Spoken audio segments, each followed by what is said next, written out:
Miguel Aznar Ortiz. Nació en Granada, donde estudió la carrera de psicología y tras unos años trabajando como terapeuta ha decidido especializarse en terapia sexual. Él mismo dice que puede asegurar que está encantado con la decisión que ha tomado, ya que aparte de la formación recibida le está resultando una experiencia muy enriquecedora a nivel personal.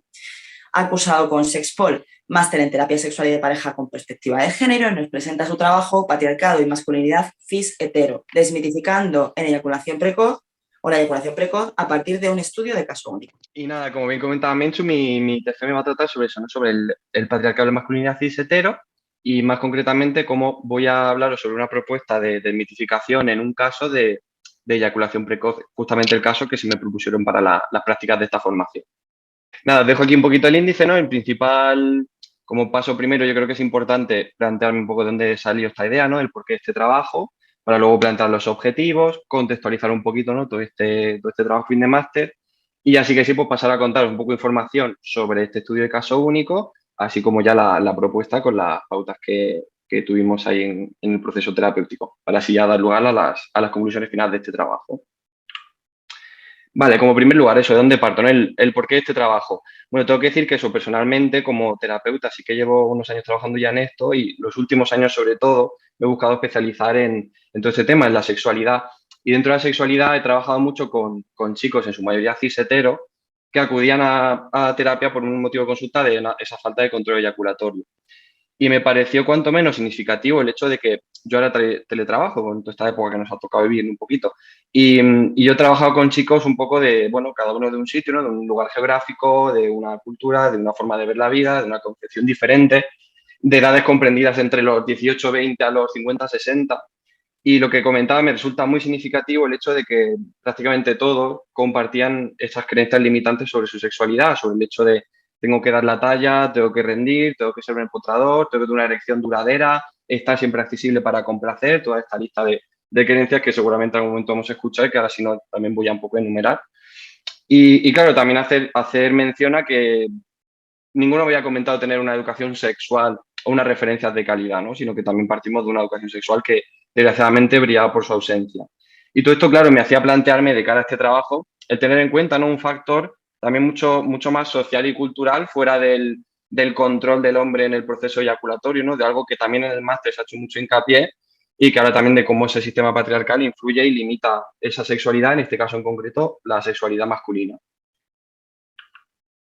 Por lo tanto, para ello se plantearon, bueno, como objetivo principal, el hecho de contemplar, ¿no? Cómo todas estas creencias limitantes del sistema patriarcal condicionan a algunos hombres a disfrutar en plenitud de su sexualidad, y como objetivos específicos, dos.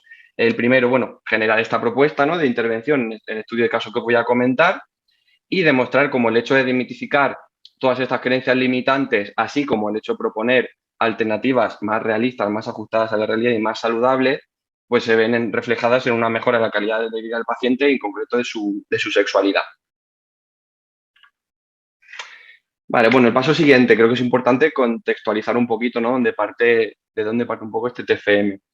Cabe destacar que, evidentemente, vivimos en un sistema patriarcal donde la mujer es la primera víctima y se encuentra oprimida en muchos ámbitos, como puede ser el político, el económico, el sexual, donde, lógicamente, se apuesta por una supremacía masculina en detrimento a todo lo que eso conlleva para la mujer.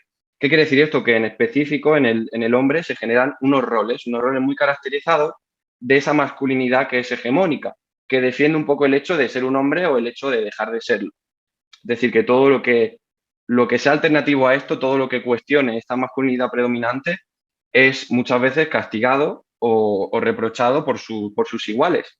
Esto último se conoce a día de hoy como nuevas masculinidades, que entiendo que es un trabajo, bueno, que no me voy a enfocar en este término en mi trabajo, pero entiendo que seguro que muchas compis han aportado mucha información sobre esta temática, pero sí que plantean la nueva masculinidad es una relación mucho más, una actuación mucho más igualitaria del hombre. Yo creo que a largo plazo sí que podríamos conseguir también que se den relaciones más igualitarias entre lo que se conoce socializado, ¿no? Digamos, como hombre y mujer. Que eso sí es importante, pero también quiero hacer mucho hincapié que el trabajo se basa en masculinidad cis hetero y voy a enfocarme sobre todo en socialización de hombre y mujer y relaciones heterosexuales. Quería dejarles un poquito claro que se me ha pasado comentarlo en un principio. Por lo tanto, tenemos esa idea, ¿no? Esa idea de masculinidad hegemónica que va un poco de la mano, lógicamente, de esas creencias patriarcales, las nuevas masculinidades que van surgiendo y que muchas veces, ¿no? Pues son un poco confrontadas, son un poco rechazadas, pero que por suerte poco a poco se van fomentando. Y el hecho es, claro, cómo influye esta masculinidad hegemónica, este patriarcado, concretamente en la sexualidad masculina, donde yo me estoy centrando. Para ello creo que es importante tener en cuenta tres factores que surgen, por poner un contexto histórico, en los años 50-60, voy a hacer mucho hincapié en uno de ellos. Esos tres factores serían un mayor conocimiento sexológico, el surgimiento de la terapia sexual y el tercer factor, que es el que se encuentra en la diapositiva, la revolución sexual femenina. Para ello creo que es importante mencionar un estudio de Ana de Miguel Álvarez, la cual comenta en ese estudio que en los años 60 aproximadamente, también coincidiendo con la época del movimiento hippie, se da un momento de mucha agitación social y política, un momento donde también la mujer empieza a reivindicar su sexualidad y que su placer no dependa de que haya un hombre dispuesto a penetrar, a funcionar, a tener esa relación sexual, sino que ella misma por sí sola pueda reivindicar y empoderarse de ese placer. ¿Qué sucede? Que hasta este momento el hombre podemos decir que estaba incluso conformado, contento con sus tiempos. El hecho de durar más o menos no era algo que le limitara, al contrario, el hecho de eyacular rápidamente incluso podía ser un símbolo de virilidad y de masculinidad. Pero claro, aquí se empieza a entender no como el hombre quizás empieza a preocuparse por sus tiempos, por el hecho de decir, oye, a lo mejor tengo que exigirme más con esto, hay cosas que puedo hacer mejor, tengo que alargar mis tiempos, tengo que hacer las cosas de otra manera. Por el hecho un poco de también contextualizar el surgimiento del término eyaculación precoz como lo conocemos hoy día, dentro de ese ámbito, como he hecho en un principio, pues mucho más cultural, dentro de esas creencias que a día de hoy, habiendo pasado 50 60 años, siguen muy vigentes, como he comentado, en población joven y no tan joven, esas creencias de tengo que rendir, funcionar, de la talla y ser un empotrador sexual, ¿no? Un poquito ahora lo que vamos a ir comentando. Y nada, eso para tener un poco un contexto. Y ahora sí que sí, os voy a ir un poco introduciendo a mi estudio de caso único. Sería un chico joven de unos 19 años, cis heterosexual, el cual acude, pues, bueno, primero por iniciativa propia y muy angustiado a terapia por ese hecho, ¿no? El hecho de no poder controlar sus tiempos eyaculatorios. Y creo que aquí es bueno pararse y entender un poco, no preguntar qué entendemos por ese concepto de eyaculación precoz. Sí que es verdad que en la actualidad, a nivel un poco más generalizado, muchas veces se entiende este concepto como un proceso muy biológico y muy físico, que atiende a un reflejo eyaculatorio, no un reflejo como es el propio proceso eyaculatorio, más que a un aspecto más social, más psicológico. Y es aquí donde saco un poquito, ¿no? ese término de eyaculación precoz propuesto también por la Fundación, donde sí que se enfoca más este concepto hacia una falta del control voluntario sobre el proceso excitatorio, sobre un proceso sexual y psicológico, en este caso de la respuesta sexual masculina.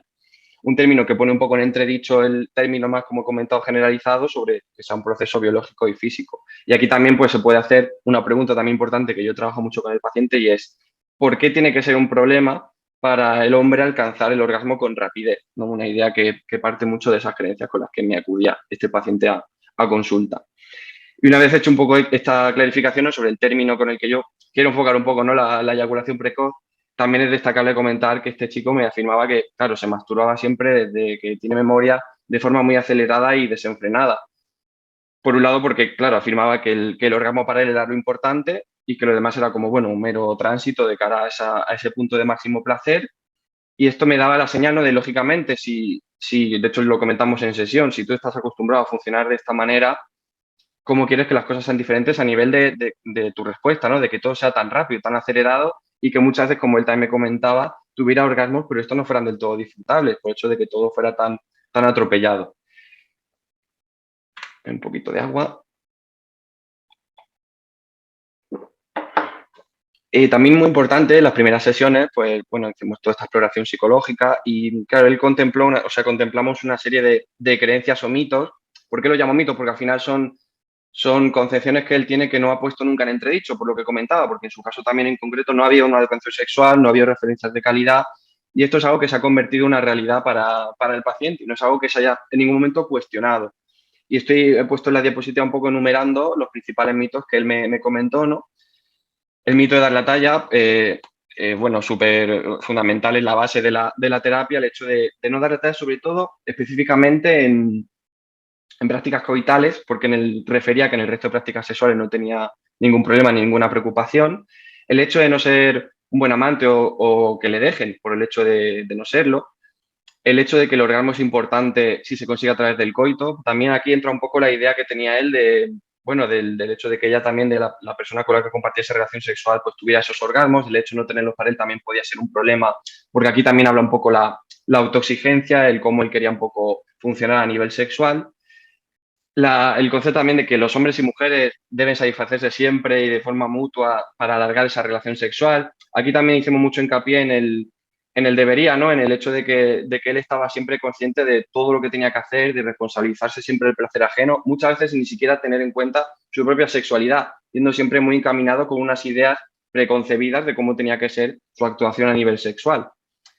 También el hecho que muchas veces, bueno, este tema que ha salido, ¿no? En innumerables ocasiones, el tamaño importa y específicamente él se refería también a si el tamaño de su pene podía influir en darle más o menos placer en prácticas coitales. El hecho también de priorizar el orgasmo frente al disfrute del placer, súper importante, es un poco también lo que refleja, ¿no? Su erótica, el cómo este chico se masturbaba, siempre priorizando ese punto, sin valorar y tener en cuenta todo lo demás y pararse un poco a disfrutar todo lo que es el proceso previo al orgasmo, lógicamente. Y también muy importante el hecho de que contemplaba directa o indirectamente el orgasmo como un proceso donde, bueno, él se sentía fracasado también por el hecho de no permitirse volver a empezar en ese sentido, de que el orgasmo para él implicara el final de la relación sexual y que, claro, si encima este llegaba en un momento que no era adecuado para él porque su intención era alargarlo, pues venía un poco, ¿no?, esas sensaciones de fracaso, de vergüenza, de culpa, de fustigarse por lo que no había hecho, por lo que no había cumplido, por el placer que no le había dado a la otra persona. Y una vez dicho un poco los mitos, lo que comentaba, se dieron como unas 2 sesiones de exploración psicológica, donde ahí sí que sí se consensuaron ya los objetivos y se comenzó a trabajar desde un enfoque que confrontara todas estas ideas y creencias patriarcales con las que venía mi paciente, para también así, lógicamente, ir generando pues una alternativa más sana y trabajando también con ese malestar con el que acudía a terapia. Por lo tanto, aquí ya voy a hablar de la propuesta y en concreto de unas 7 pautas, que son más o menos a nivel general las que se han tenido en cuenta en todo ese proceso terapéutico. Bueno, como primera pauta importante, la reivindicación sobre estos tópicos, sobre estas creencias patriarcales. Principalmente veo fundamental, en las primeras sesiones hice mucho hincapié en darle información, ¿no? De un poco lo que se comentado al principio del TFM, ¿no? De dónde puede surgir esto, el por qué nos decimos estas cosas, el que él también tenga cierta información que le dé un poco más de control y que empiece también a no culpabilizarse por ello, por algo que, bueno, que se transmite de generación en generación, que es muy cultural y que pesa mucho muchas veces en la sexualidad de los chicos cis heterosexuales. También el hecho de importante generar un clima donde se podía hablar de sexo con normalidad, porque cierto es que me acudía un chico pues, muy vergonzoso, con un tema que para él también es muy tabú, que prácticamente no lo ha comentado con nadie, para que él también un poco se fuera soltando, ¿no? El hecho de tener un clima un poquito más ameno y más cercano. Y una vez que se consiguió esto, como he dicho, y se enunciaron estas creencias con las que él acudía a consulta, aquí es cuando se empezó a plantear esa alternativa al patriarcado, a esas creencias limitantes, para que también él empezara a contemplar sobre todo el sexo como un juego y no como un deber, porque él venía con esa agitación de debería hacer esto, tengo unas expectativas, unas ideas predispuestas que tengo que realizar, que tengo que cumplir. Intentábamos un poco empezar a romper con todos esos esquemas y dar pie también un poquito a la reflexión, antes de empezar con el grueso del trabajo. Fundamental la segunda pauta, aquí ya, claro, empezamos a meterle caña, ¿no? Todo este tema, a desmitificar todas las creencias, los mitos que he enunciado en la diapositiva anterior. Y tampoco voy a comentarlas todas para que me dé tiempo a hablar de todo, pero sí que destacaría un poco estas 3, principalmente, claro, la idea de dar la talla. ¿A qué se refería? A prácticas coitales. Aquí se plantea, ¿hay alternativas? ¿Podemos plantearnos una alternativa, lógicamente, al coitocentrismo, a prácticas sexuales donde el pene no sea el protagonista, donde podamos también disfrutar, tener orgasmos y eyacular sin que eso implique el que tenga que estar el coito de por medio, ¿no? Porque es algo que él, claro, que tenía muy interiorizado. Y también el hecho de plantearnos que él, por ejemplo, tenía las relaciones sexuales duraban entre 40 minutos y 1 hora, dejando la penetración para el final. Y es cuando se comenta, claro, ¿por qué no podemos introducirla al principio, ¿no? Saliendo un poco de esa temática ya aburrida que incluye todas esas infinitas prácticas y que malmente llamamos muchas veces preliminares, ¿no? De todas esas prácticas sexuales que son igualmente disfrutables y que podemos equiparar a la penetración. Y también se destacó el hecho de que este chico muchas veces iba con mucha hambre sexual, le echó a lo mejor tener relaciones esporádicas y que una vez que introduciera esa penetración estaba en el final de esa relación sexual donde su respuesta ya y su excitación estaba a tope, en que lo lógico es que eso fuera rápido. Por eso también de meter un poco alternativas a esa penetración o introducirla en otro momento. También la segunda idea de priorizar el orgasmo fue muy importante trabajarla, por lo que también os comentaba, porque él le generaba mucha ansiedad el hecho de estar para complacer y de no pensar en su propia sexualidad, es decir, tengo que estar para la mujer y la mujer tiene que tener X orgasmos y para ello tengo que penetrarla en tan posición, esas ideas predispuestas que no tenían por qué ser correspondidas por la otra persona. Y aquí se hace mucho hincapié en eso, ¿no? En el hecho de que no hay relaciones, o sea, si hay una relación sexual sin orgasmo, no hay placer, no es igualmente satisfactoria, porque él estaba muy ensimismado, ¿no? En que tiene que darse la relación y el orgasmo de a la mano y tienes que ir a la par, como, bueno, ¿y si hay una alternativa donde eso no se dé? ¿No es, ¿acaso no estás disfrutando? Aquí también un poco hablando de reivindicar y lo que os comentaba, de pocas alternativas que chocaban mucho con el paciente que él recibía y, bueno, me decía, no, nunca he llegado a pensar en esto, pero ya es un paso, ¿no? A la reflexión de voy a empezar a valorar todo esto que hablamos, ¿no? En las sesiones. Y como tercera idea también fundamental, el que él veía, como comentaba, el orgasmo como un fracaso. Aquí se trabajó mucho con eso, con el hecho de que uno puede volver a empezar y por qué el hombre no va a tener más orgasmos cuando físicamente lo puede hacer y puede seguir disfrutando. Porque eso implica que la relación sexual se acaba y eso lleva a una frustración, a la exigencia no cumplida por las expectativas no realizadas. Por qué no podemos continuar? ¿Por qué no podemos disfrutar? Y lo mismo, ¿y por qué tiene que darse ese orgasmo también para disfrutar? ¿No? Cosa que ya hemos hecho hincapié en las anteriores ideas. Pero bueno, esas son un poco las ideas bases sobre todas las demás que se han ido trabajando. Luego también importante, en las primeras sesiones prohibición de toda relación sexual. ¿Por qué? Por un tema yo creo preventivo, porque me viene un chico con una asociación al sexo que dista mucho de ser saludable, con una asociación muy ansiosa que le genera mucha preocupación, mucho nerviosismo, mucha agitación, mucha autoexigencia, muchas expectativas. Es decir, que se trata de, a la hora de trabajar y de ir generando un poco una base mucho más segura, en un primer plano el sexo quede apartado para justamente de forma paralela ir trabajando con esa predisposición con la que refiere el paciente que acude a terapia, esa predisposición ansiosa ante el sexo y que al final el sexo se asocia a algo totalmente placentero y como cualquier actividad de ocio que buscamos disfrutar y no estamos pensando en todo lo que podría salir mal o en exigencias que podemos tener en ese contexto. Por eso mismo se prohíbe el sexo a la hora de decir, vamos a hacer este trabajo, ¿no? Esta cuarta pauta, que tiene mucho que ver con eso, con esa predisposición, con lo que él se dice, con lo que al hablar de sexo habla, qué discurso tiene consigo mismo. Y aquí sobre todo destacaría mucho la autoexigencia y la culpa.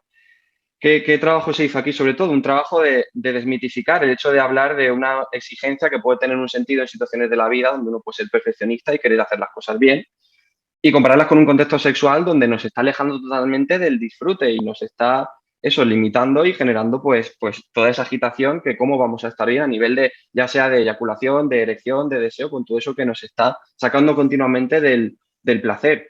Y también se trabajó mucho con la culpa por ese hecho de, claro, yo le comentaba al paciente, tú te quieres que esto salga así, quieres de verdad fastidiar esto, al contrario, el primero que lo sufre y que se siente fatal consigo mismo y salen todas estas creencias, estas connotaciones, eres tú. Y el primero que justamente no es culpable, sino que está siendo responsable de querer trabajar esto, lo estás haciendo con creces, estás acudiendo a terapia, lo estás trabajando, por lo tanto, es una responsabilidad que tú estás cumpliendo y que al final no es algo que tú quieres que salga así. Por lo tanto, es algo que la culpa sí que lo chocaba mucho porque es algo que nunca se había planteado y que le generaba pues, mucho malestar y muchos bloqueos.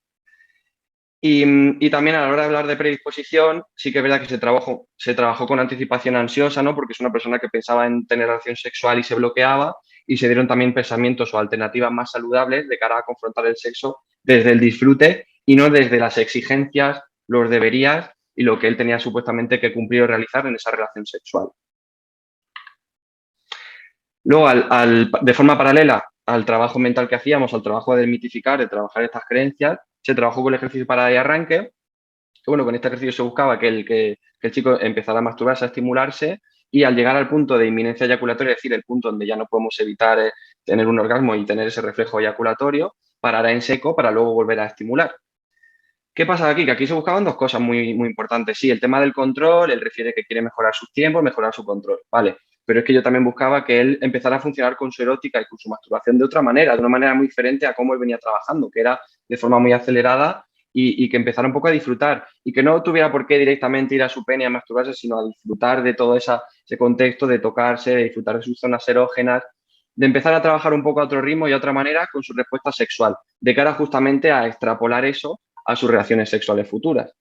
Por lo tanto, eso buscamos la mejoría del control y que él mejore con sus tiempos a nivel físico, pero también empezar a funcionar de otra manera y a transmitir un poco esa tranquilidad y que esa respuesta sexual no sea tan acelerada como suele ser. Y que por lo tanto también tenga orgasmos mucho más satisfactorios de los que abogaba tener, que eran, bueno, pues cositas que él decía que sí que se podían mejorar. Y luego también es importante hacer hincapié a dos términos acuñados también por la fundación, que justamente pues, me han venido genial para hacer este trabajo con este chico. Esos términos son el egoísmo positivo y la clave erótica. Claro, en cuanto al egoísmo positivo, nos fundamentamos, ¿no?, en fomentar lo que es al final la búsqueda del placer y el abandonarse las sensaciones, porque me venía un chico muy bloqueado con el hecho de esa responsabilidad del placer de la otra persona y que se quitaba muchas veces totalmente de la ecuación, más cuando a lo mejor no tenía los tiempos que él consideraba, pues más razón para encima estar ahí y fustigarme por no haber hecho lo que tenía que hacer, ¿no? Entonces se trata de eso, de dónde está, es una pregunta muy clave, ¿no? De dónde está tu placer, dónde está tu sexualidad, dónde estás tú en este proceso. Y empezar un poco a fomentar también ese derecho asertivo a expresar o pedir lo que él quisiera hacer, sea esto negado o no, es decir, el hecho de que él también tenga esa comunicación, por romper un poco con esas ideas predispuestas de supuestamente su actuación en la relación sexual y lo que él debe hacer para complacer, empezar a comunicar para ver si de verdad la persona con la que está va a haber correspondidas esas ideas que él ya trae en la mochila sin haberlas comunicado previamente, fundamental. Y luego también se hace mucha mención al tema de la clave erótica porque creo que es fundamental comentarle también poco de la mano lo del orgasmo como fracaso. Al final el orgasmo implica un proceso donde tú te lo estás pasando genial, estás disfrutando, se están dando muchos elementos y estímulos ambientales que según esta clave erótica tú le estás dando esta simbología, esta interpretación más sexual y es algo muy bueno y que habla de tu placer, de tu sexualidad, por un poco desligarse de esa idea que tenía, de esa connotación negativa al orgasmo y al sentir y que eso fuera muy rápido como si se tratara de algo negativo o malo para él, cuando es totalmente al contrario. Y bueno, una vez resumidas estas 7 pautas, como conclusiones generales, una vez que, bueno, el trabajo, el proceso terapéutico tuvo una duración de unas 12 sesiones, si mal no recuerdo, al final de estas 12 sesiones, el paciente me afirmó eso, sentirse sobre todo muy realizado y sentirse muy cómodo a día de hoy, en el sentido de que el sexo ya no era algo que le atormentaba, que le generaba ansiedad, preocupación, que empezaba un poco a dejarse llevar y a plantearse todas esas alternativas que habíamos valorado en las sesiones.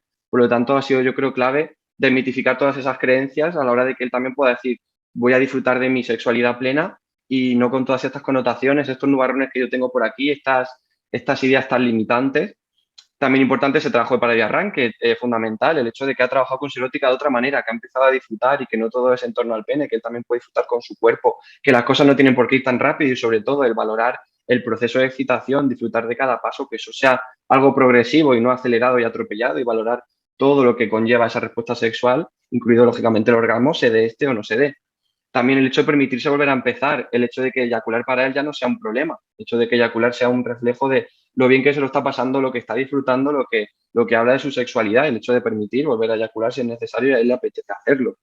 También fundamental todo ese trabajo de predisposición brutal por el hecho de que me venía una persona muy agitada a la hora de hablar de sexo y el sexo para él era algo que intentaba evitar o posponer por lo que conllevaba para él y que a día de hoy él pueda afirmar que es algo que quiere buscar, que se ve motivado, que no hay nada que le diga no sé si hacerlo o cómo voy a estar, que ya no piensa en su actuación, en ideas predispuestas o en debería, sino piensa en voy a disfrutar, voy a pasármelo bien, haga lo que haga, sea eso, penetración, haya orgasmos, no haya orgasmos, voy a disfrutar. El hecho ya de estar en ese punto yo creo que sí que le ha dado también muchísima tranquilidad y muchísima seguridad.